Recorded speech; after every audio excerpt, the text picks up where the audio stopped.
there is a possibility that the sound will come and you will not hear.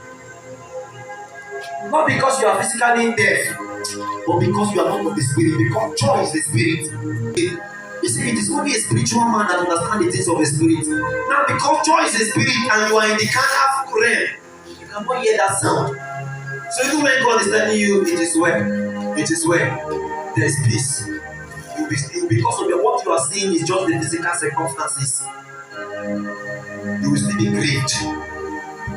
2 Corinthians 4 verse 18, it says, why we look not at the things which are seen,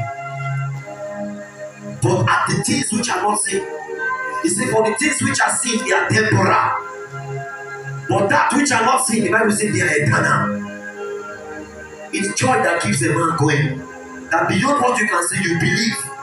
With that joy that fuels your belief. There's no other place a man can find joy outside God.